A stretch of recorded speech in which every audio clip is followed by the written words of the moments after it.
Okay, so what's up guys? This is Sir Ken again with another YouTube video.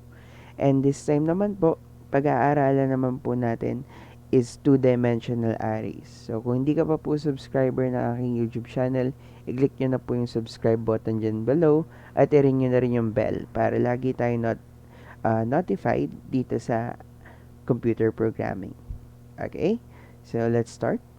So, ano nga ba si 2D array? A two-dimensional array is similar to a one-dimensional array, but it can be visualized as a grid or table, so with rows and columns. In Java, a two-dimensional array is stored in the form of rows and column, and it is represented in the form of matrix. So remember this one guys, pagdating sa 2D array natin, dalawang array siya na gumagamit po tayo ng rows and columns. So, always remember po that. So, that is 2D array. So, para mas maintindihan natin, this is an example. So, like before, di ba, kung napanood nyo yung videos ko about 1D array, so, ang example ko nun is friends. Ngayon naman, random names po yung ginamit ko po. And, names and kunwaring section po yung ginawa ko po dito ngayon sa ating random array. So, explain natin further itong kung bakit 00 yan, 01. Explain natin siya further. But ngayon, guys, remember, meron po tayong, sa array natin, meron tayong indexes. And, every array po natin, lagi siya nag-start sa 0. So, sa array natin, katulad po nung diniscuss kanina or katulad po nung meaning kanina, si 2D array natin is merong rows and columns. So, pag po tinawag po nating rows, ito po yun. And then, ito naman po yung column po natin. So, remember guys, rows po is yung pababa na linya. And, ito naman po or paway natin ang columns po natin. So dito guys, every rows nagre-represent siya ng bawat index. So from index 0, index 1, index 2, index 3, index 4, index 5, index 6. Then yung column niya depende sa kung ilang data yung gusto nyo ilagay. So, ako, ang ginawa ko lang na data ngayon is name or example name ng student at saka example na name ng kunwari section. So, ganun po yung ginawa ko. Now, para magets po natin, paano ba natin dinideclare ang isang array? So, first po, kailangan natin identify yung data type na gagamitin natin. And then, yung identifier na gagawin po natin. So, ganun po natin gagawin itong program natin. So, as we can see dito, nagpangalan ako ng tao. So, nagpangalan ako ng kunwaring section at kunwaring tao. So, dito sa part na to, obviously we will use string. So, let's try it. So, para ma-declare, so zoom lang natin ng konti. Ayun. I-zoom in nga eh. Nag-zoom out naman. Anyway. So, para ma-declare po natin si array po natin, ganito po yung kailangan natin gawin. First is yung identifier niya. So, since nga po name yung gusto po natin, so ilalagay lang po natin ay string. And then, yung identifier niya, which is yung unique name natin. So, sabihin natin, yung unique name po natin is students. And then, gagamit po tayo ng braces po. So, square braces po. Gagamit tayo ng square braces or yung tinatawag natin na stapler. So, this one indicates na ang ginagawa po natin is a 2D array. So, this one, so alam naman natin guys na pag naglagay tayo ng isang square brace po, automatically, it is an array. So, pag dalawang square brace po yung ginamit po natin, mababasa na po siya ng program natin or may ma-identify na po siya ng program natin na 2D array po yung ginagawa natin. After that po, so maglalagay lang po tayo ng equal sign. Then, para hindi tayo malito guys, ganito gawin natin. So, sa curly braces natin, yung closing curly brace po natin dito sa array natin, ilagay natin sa baba. Then, lagay na agad tayo ng semicolon guys, para hindi tayo malito. After that, ilalagay na natin yung value ng array natin. So, before, ang alam natin sa 1D array natin is maglalagay lang po tayo ng laman dito sa curly braces po natin, tapos okay na makapag-display tayo. But this time, dito sa ating 2D array, ang gagawin po natin is kada maglalagay tayo ng value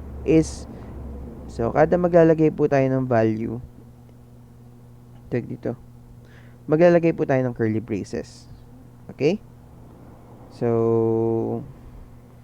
para mas makita po natin kung paano siya gawin.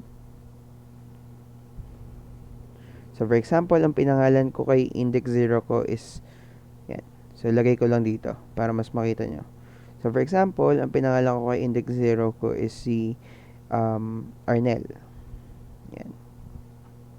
Tapos, kunwaring section, stem 1. Okay, then may closing curly brace po agad tayo. Then, yung quit po natin. After that po, let's say Lois. Okay. Then, kunwaring section. Okay, next is, let's say Rage.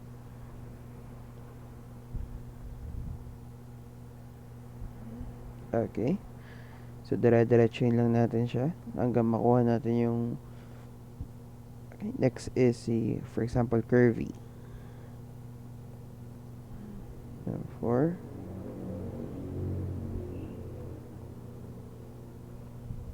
Then, yan. So, marami tayong sample guys para makita nyo yung differences ng gagawin ko.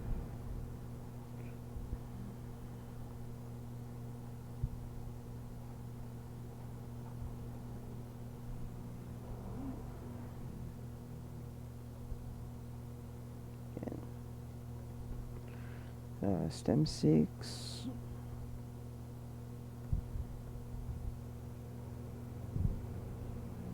Then Joshua, for example, stem 7. Ayan. So, meron na po tayong array. As you can see guys, nag-i-indicate siya ng dito, katulad nitong sample natin. So, si Arnel hanggang kay Joshua po. So, ito po, nag-i-indicate siya ng rows natin. Yan. So, yung number of rows natin is 6. 1, 2, 3, 4, 5, 6. Sorry, 7. Number of rows natin is 7. And then, yung number of columns po natin is 2 lang. So, which is 1, si Arnel, at saka system 1, 2. So, with that po, meron na po tayong rows and columns po. So, paano siya nare-read ngayon? So, yun naman yung next step natin. Paano po ba nare-read itong program natin? So, anyway, so ito pong part na to. So, as you can see, meron po tayo ditong index 0. So, yung first na nakikita natin na 0 dito, kay Arnel na part. So, dito kay Arnel na sample natin. So, ito po yung nag-i-indicate ng rows po. Yung second naman na number natin, nag-i-indicate siya ng column. Okay? So, I think nagigets naman natin tong part na to. So, ngayon, si Arnel ay nasa index 1 or nasa row index 0 na row 0, and then index 0 column 0. That's why 0 0 siya. Si Luis naman ay nasa row 1, nasa row 1 siya, and then nasa column 0. That's why 1 0. Si Rage naman ay nasa index 2 or row 2, and then column 0.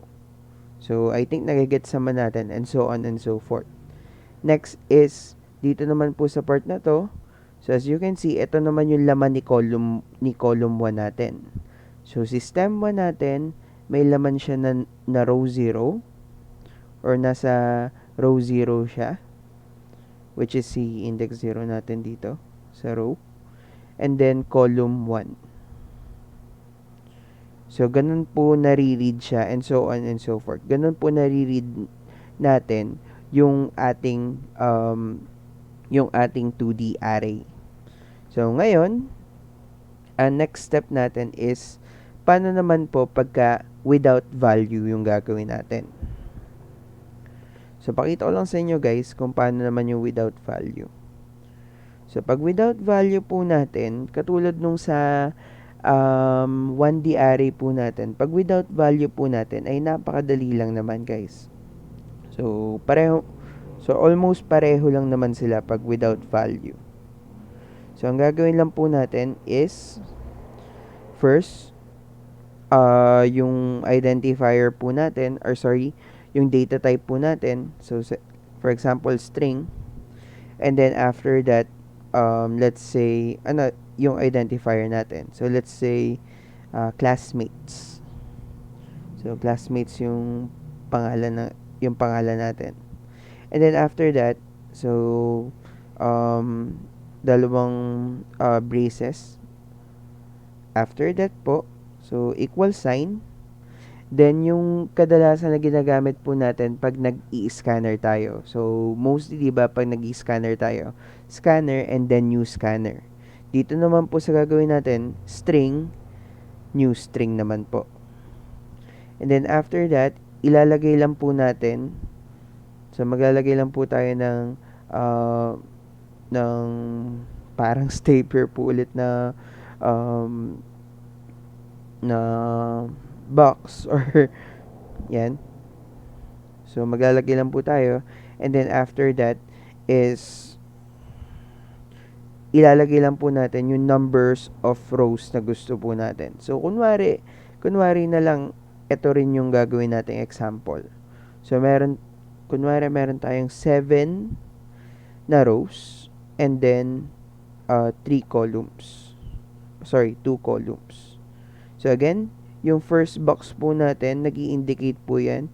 So, nag-i-indicate po yan ng rows natin. And then, columns. Ayan. So, ganun po mag-run. So, ganun po mag-run ng ating ganun po mag-run or mag-provide ng arrays or 2D array without value. Ilalagay nyo po muna yung number of rows and number of columns po natin.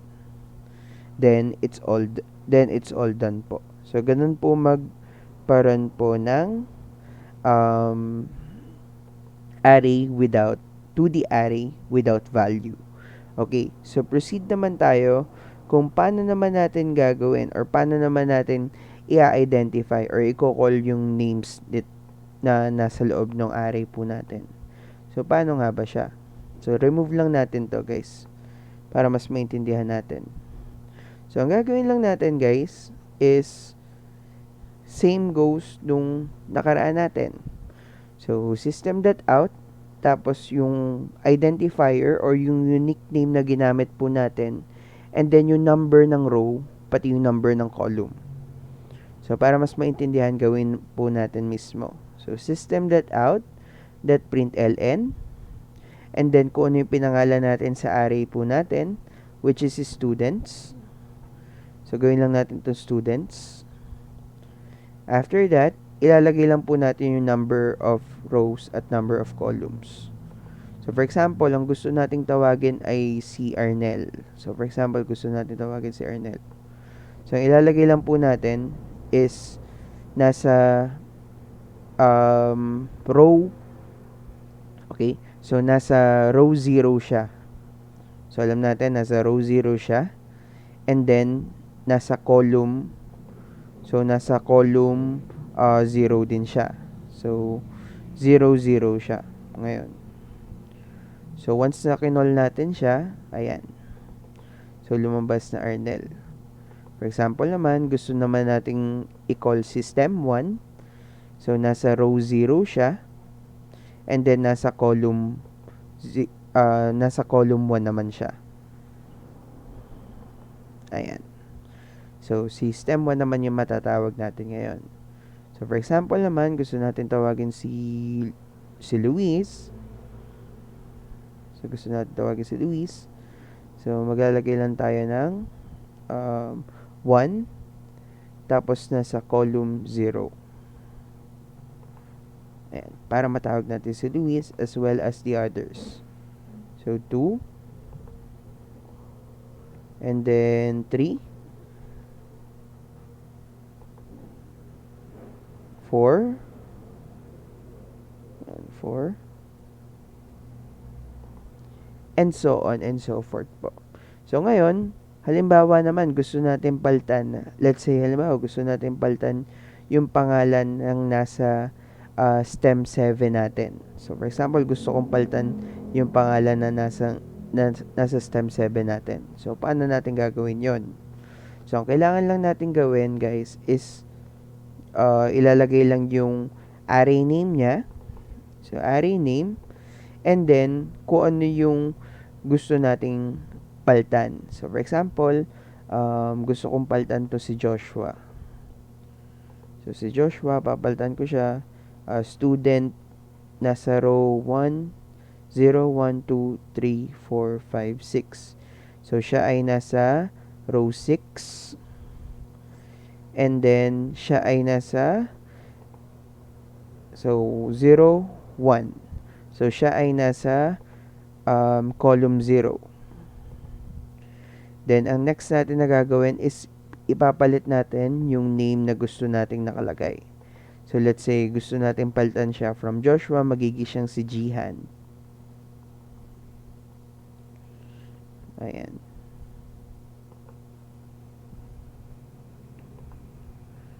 So, instead of Joshua yung mariread po natin, nagigi po siyang si Jihan. Okay? So, sorry, napaaltab ako. Ayun. So, next naman natin, halimbawa si Rage, gusto natin palitan. So, palitan natin siya. So, siya si student. So, again, array muna. So, yung array name natin, which is students. Ngayon, siya ay si 0. Ngayon, we have to identify first kung anong row siya. So, si Rage natin ay nakay 0, 1, 2. So, siya si row 2. And then, nasa column 0 siya. So, gusto natin palitan siya ng Julian. So, pag pinara natin si program, ayan. So, pakita lang natin yung difference. Pag pinara natin si program, ang mariread na po ay si Jihan at si Julian. So, pakita lang natin guys na lahat siya ay gumagana para makita nyo yung differences niya. Okay? So, 0, 1, 2, 3, 4, 5, at saka 6.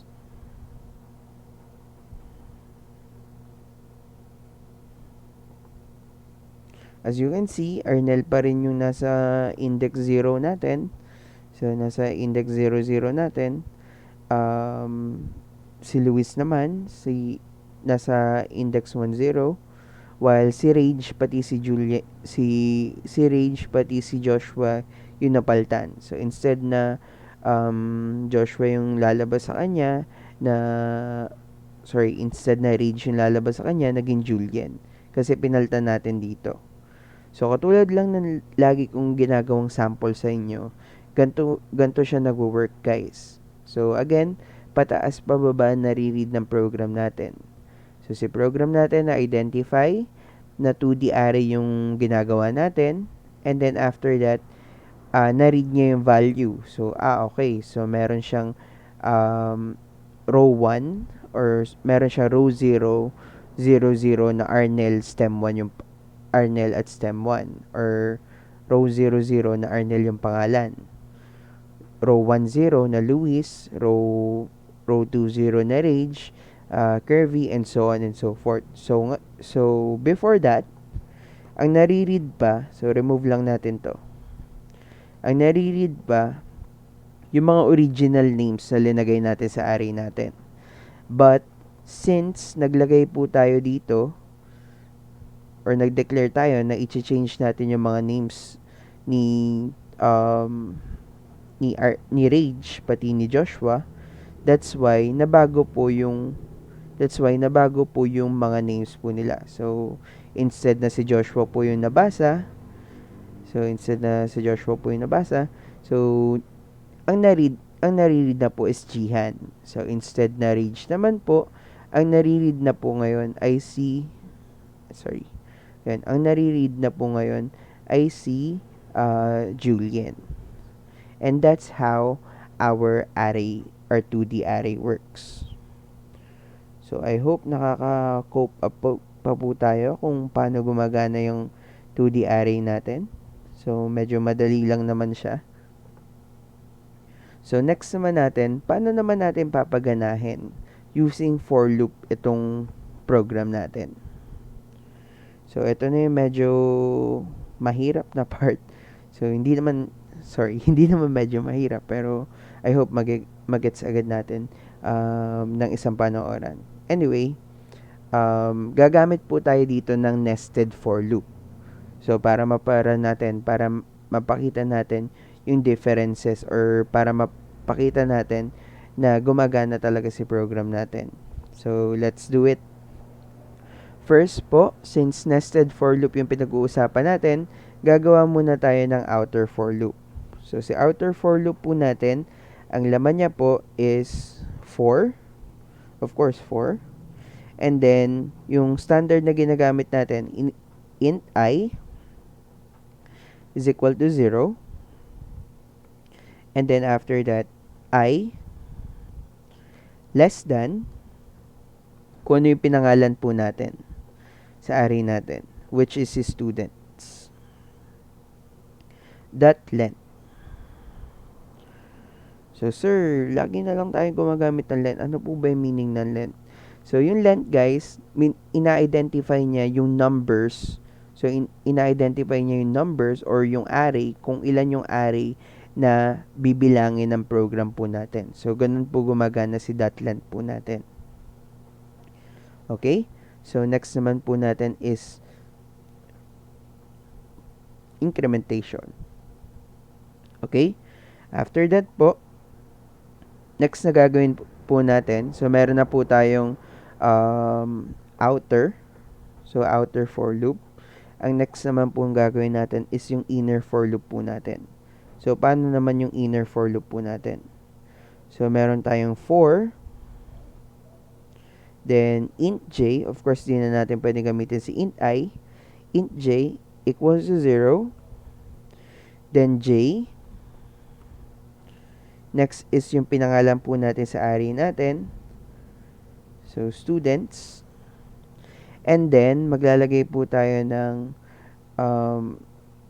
yung parang stapler po na box po natin. So, maglalagay po tayo nito. Then, ilalagay lang po natin si I natin. In order na ma-read po yung dito, array po natin na rows at columns. So, para mas maintindihan natin, guys, si I po natin, nag-i-indicate po siya ng rows po natin. Si J naman po natin, ang gusto natin na gawin sa kanya, is siya naman po yung nagre-read naman ng columns po natin. Okay? So, that's the next part. Then, increment po tayo. Yan. After that, system.out.println lang. Then,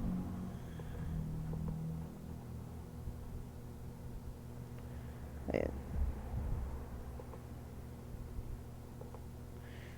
After that, system j equals to 0, 1, wait lang Then dot length. Ayan.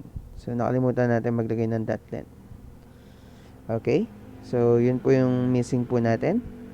Then, ilalagay lang po natin is yung pangalan ng array po natin, which is students. And after that po, ilalagay lang po natin si rows at columns po natin. Again, si outer for loop po natin, nag-i-indicate po siya ng rows po natin. At si inner for loop naman po natin, nag-i-indicate ng columns po natin. So, ilalagay lang po natin dito, since again, yung first po na box po natin, so yung box natin na parang stapler, is row. So, ilalagay lang po natin is I.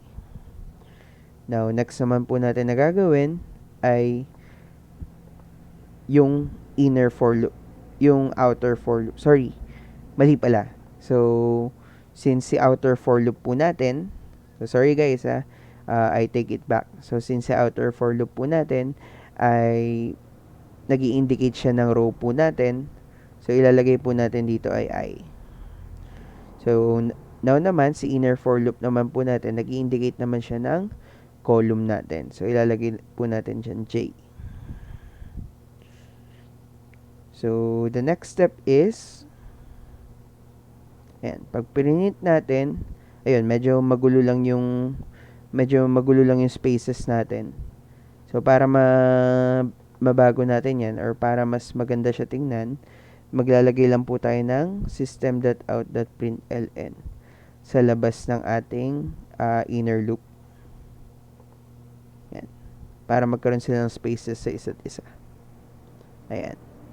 So, as you can see, nare-read na siya from si Arnel, na merong laman na Arnel STEM 1, Luis STEM 2, Rage STEM 3, hanggang kay Joshua STEM 7. So, ganun po mag-work po si for loop po natin. So, yung iba guys, hindi int I at int j yung ginagamit para mas magets nila to. So, again, si outer for loop po natin. Baguhin ko lang guys yung name natin instead of initialization. So, para mas magets natin. So, si outer for loop po natin, siya po si row natin. Siya yung nagde-determine ng row natin. Now, si inner for loop naman po natin si column. So, gawin natin siyang call. Ayan.